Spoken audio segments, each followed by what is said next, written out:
Goście zostawali pod bramą, jeszcze się przez bramę całowali, żegnali, narzeczone płakały, to całe córki były. A tych pacjentów prowadzili mi tam do koszar.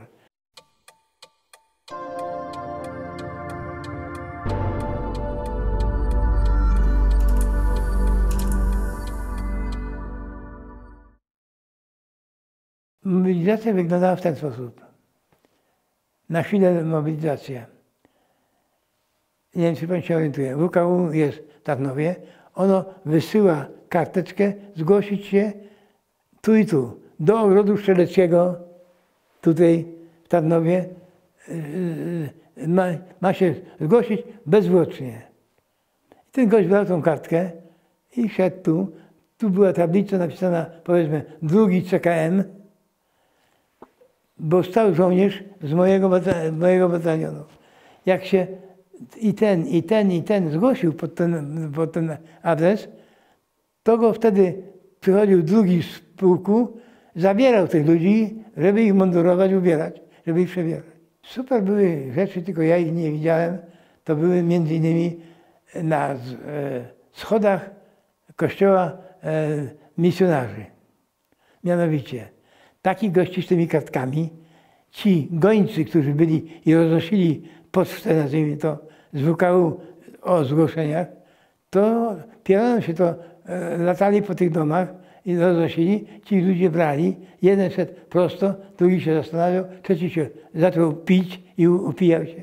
Różne były odpowiedzi na to, ale jedna była odpowiedź zdecydowana. Szereg panów żeniło się, jak się zdecydowali 10 lat, to się w minucie zdecydowali. Żenili się. Było tak, że misjonarze to udzielali już nie jednego ślubu, tylko jak długie są te zapora drewniana. To małżeństwo klękały przy tym, po drugiej stronie hulał ksiądz i przez tego żegnał, rozgrzeszał, żenił, wiązał piorunem. Także po 3, 4 małżeństwa, 3 małżeństwa hurtem odstawiali. Dla mnie, później jak mi opowiadali, bo ja tam nie byłem, bo musiałem w koszarach być służbę, tylko mi opowiadali żołnierze, którzy tam dochodzili, mianowicie na schodach czekali, bo do kościoła już nie wchodzili, weselni goście.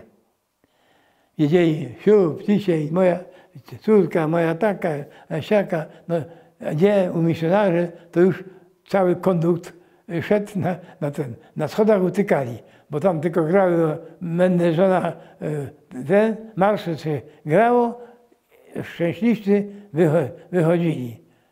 Na schodach witali wiwaty, niech żyje nasza butelka.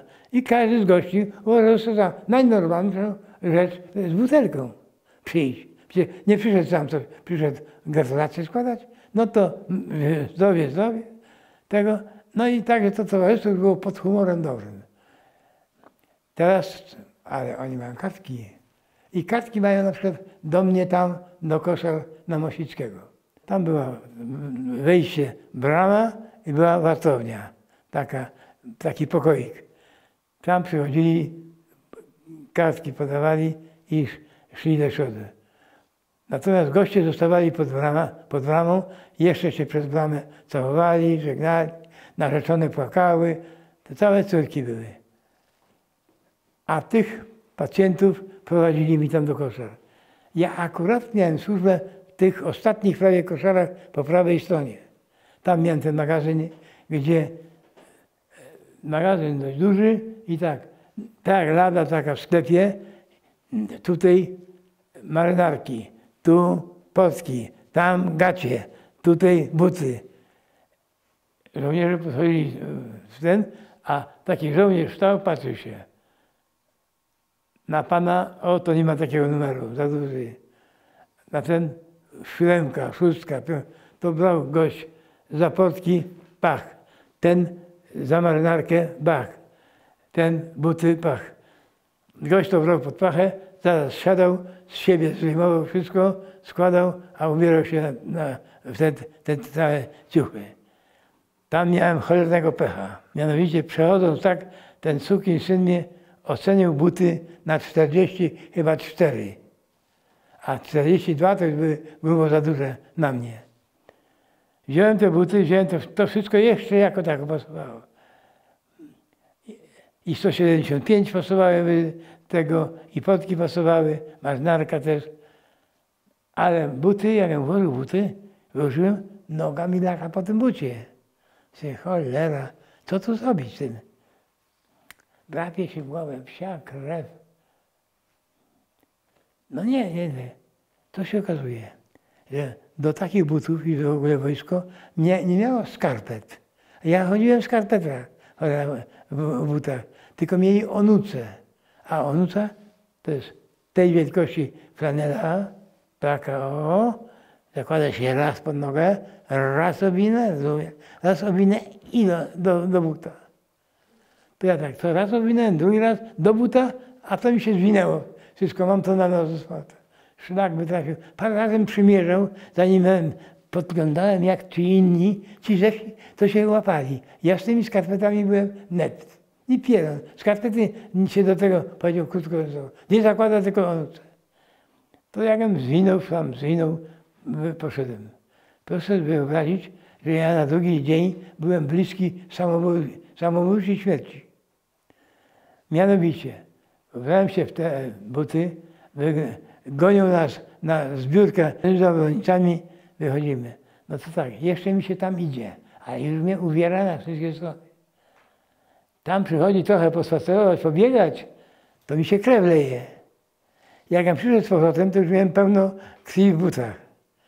No to tak jeden dzień, ale nawet się nie przyznaję. No ale krew w butach, to mnie boli jak cholera. Co zrobić? No to jeszcze drugi dzień, chyba samobójstwo popełnię do cholery. No, co ja mam przez te cholerne buty, to ja nie przeżyję tych butów. I tak zaczynam myśleć, co tu zrobić. Takiego kumpla znalazł, mówię, jest zły. Chodźmy, coś trzeba wykombinować, przecież ja nie mogę, no widzisz, co się dzieje. On mówi, no pewno, przecież nie możesz. Poszliśmy do magazynu, on podszedł tam do takiego magazyniera, coś mu tam tego, a ja przyglądam się, stoją buty na tyladzie, różne. No to tak patrzę z tego, a patrzysz, jest 42, nawet zgrabne buty, cholera. No to dużo nie czekam, tylko przyniosłem inne już, ten wstawił tam, tamte wsadziłem tutaj pod tego, wyszedłem, nawet do widzenia nie powiedział, tylko wyszedł. Pieronem przymierzyłem, uratowane życie. No. Przez głupie buty. Ale proszę mi wierzyć, że byłem bliski, chyba zwariusz. To co można zbzikować kompletnie, a to mi jest głupio powiedzieć, panowie, bo pójdę, pysk otworzy na mnie tak, bo to się tam nie cackali, się jak trafił. A teraz, jak ja witałem jako służbowy tych, którzy przychodzili od tej bramy. Przychodził taki gość i do mnie, Perty, a tu jest pan podchorąży, przecież do cholery, nie Perty, nie ten rekrut, nie rekrut, tylko soldat zwykły, już obrażał pana tutonego podchorążego śmiertelnie. Jeszcze coś mu mówię, a on filozofuje, w dyskusji się ze mną bawi. Może mówi na górę, to on mówi, że ma czas. Przy karabinach maszynowych są konie potrzebne do zaprzęgi do każdego karabinu jedne. Ja miałem tam takie kozackie nachaje. I z tą nachają mięso upodobniłem, lubiłem ją tak o siebie obijać. To jak przychodził taki gość, widzę, że on niepewnie jeszcze po schodach idzie na górę, to tam na korytarzu, wtedy były zupełnie inne urządzenie, później widziałem inne. Takie coś, takie metalowe i kurek. Tylko tam się tego i ręce się myło, tutaj ten sam się mył. To ja popatrzyłem na niego do służbowych pod pachę. Dobra. Jeden pod pachę tego pana hojnego, drugi też chwiejny, idzie, trzeba mu pomóc. To podchodzili, ja już bym czekał przy tym, tego rękę trzymałem na pulsie, na kurku. Gościa podprowadzali bliziutko, przyciskali go tutaj i za głowę trochę i tak głowę, żeby tam dokładnie wkładał, a ja wtedy kurek ciach, gość się drze i tam próbuje nogami wierzgać, a ja raz, drugi raz, jakbym 3-4 razy pociągnął batem, to gość przestał się ruszać. Spokojnie był. Wytrzeźwiał. Pieronem. I dopiero go wtedy brać i dlatego. Ale się mi los paskudny wypłacił za to. Witanie soldatów. Mianowicie trzeba, biorę teraz, karabiny są, amunicję. Amunicję patrzy się, a oni z magazynu przynoszą mi takie skrzynki, takie duże, drewniane, dość ciężkie, we dwójkę niosą za uszy. Patrzę, podnoszę, cholera, amunicja. Ale patrzę, 3000 sztuk. Ale to jest luzem. A ja potrzebuję zataśmowane. Wie pani co, zataśmowane? W taśmę plecione, tak wbite parcianą, a po niemiecku metalową. Co ja z tym zrobię? To mi na wojnę w skrzynkach dają karabiny, wariowali? I tu była jedna z wad cholernych. Wtedy człowiek przeklinał wszystkich generałów, idiotów, kretynów, tego, żeby mobilizacja, wojna, a oni w skrzynkach mi dają amunicję. Jak mnie potrzebne jest, powiedzmy, na jeden karabin maszynowy, ja powinien dostać 4 czy 5 tysięcy sztuk, ja to będę teraz tego, a taśmować, w parcianych tych, wepchać nabój, żeby wszedł w to na równo i następny tak samo, to nie ma mowy, bo nierówno mi się wepchnie, to idzie dość twardo, a jak się nierówno wepchnie, to sobie mogę strzelać. On wystrzeli pierwszy nabój, szarpnie drugi i już nie wlezie. Tylko stanie tak. I karabin milczy i czeka na mnie w dalszym ciągu do mnie. Ja się zorientowałem, co się dzieje, myślę, niech mi jasny szlak trafi z taką robotą. No ale tak, ja tłumaczę to tym panom, oficerom i tym innym. Panowie, bierzcie się do cholery i tych soldatów brać, który z was tu będzie miał służbę, taśmować. A oni, a jak taśmować? Ja mówię, jak taśmować? Idźcie, szukajcie, może jest, bo są przyrządy do taśmowania. Jak poszli szukać, to nigdzie nie mogli znaleźć, bo każdy to miał w duszy. Ja znowu mnie ponosiło nerwy. Chciałem panom oficerom pokazać, jak się to robi. To dawaj. Otwarli tą skrzynię. Patrzę, aha, te naboje leżą tam, ale niewidoczne, bo one są, jest w tej skrzynce druga taka skrzynka metalowa z blachy i z tej strony jest drut kawałek. Drut? Na co ten drut? Aha, już wiem. Bierz się za drut, ciągnij drut, to ten drut tnie tą blachę, bo blacha nie jest gruba. Jak pan ciągnie silnie, to ją przekroi i tu wychodzi, dziurę sobie wykroi. Ale znowu to na tym się skończyła moja cała mądrość. Zaczęła się głupota, cholerna.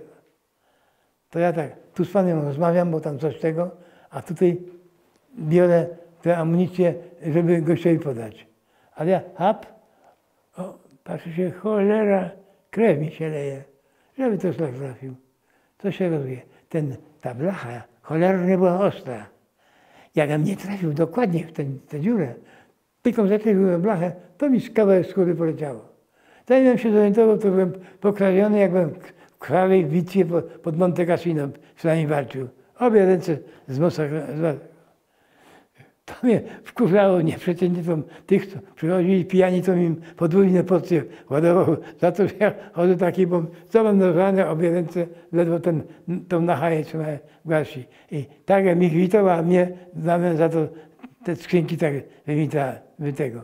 Żeby cały w bandażach po bitwie. Już nie powiedział, bo żadnej walki. To takie wspomnienia z wojska.